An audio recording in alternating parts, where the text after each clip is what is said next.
So now if we know that our students have a deficit in written expression, then how do we write a goal around that written expression?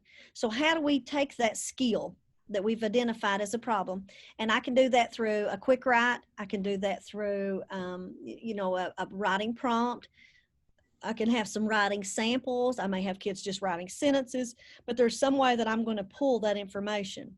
And again, I can quantify that so I can establish a baseline. So then I know what to work on then in terms of writing an IEP goal.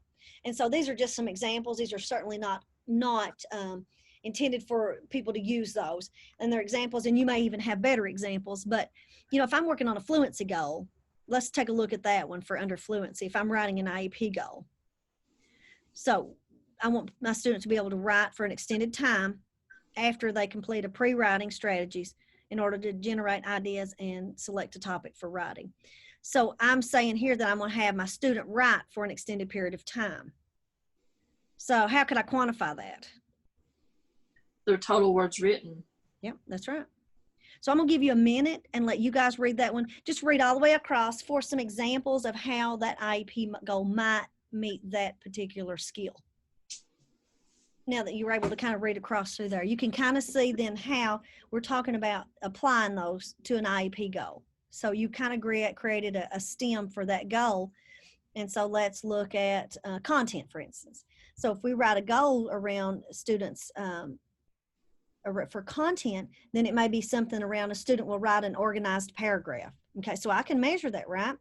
I can measure that. So look over there in that next row where it says instructional short-term benchmarks. So right below that, we see those are objectives that go along with that. Those guide our lessons, right? Those can guide the mini lessons and our plans, our small group or our one-on-one resource time.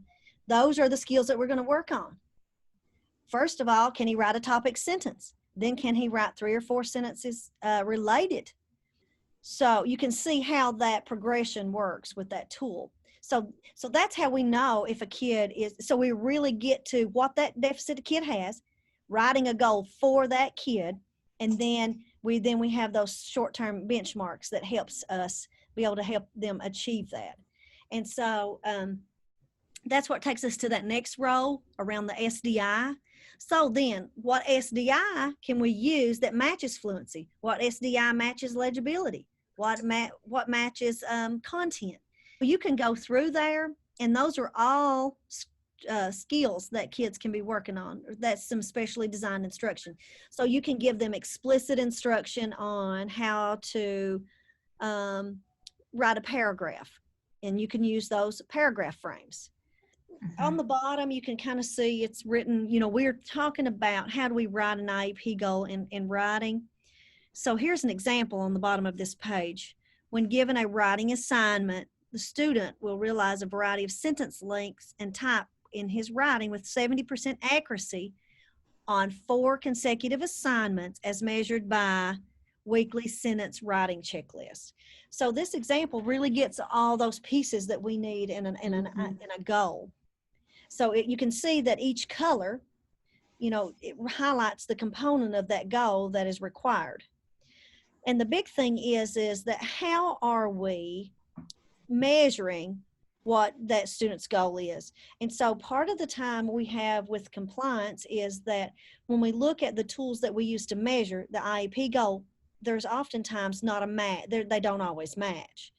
And so when we have to think through how we're going to measure that. So for this particular thing, we're going to have a weekly sentence writing checklist. So we're going to have a checklist for this student, and we're going to have them working on sentence length and types. So we go back up here. So we know that sentence complexity then was the skill that this student needed to work on.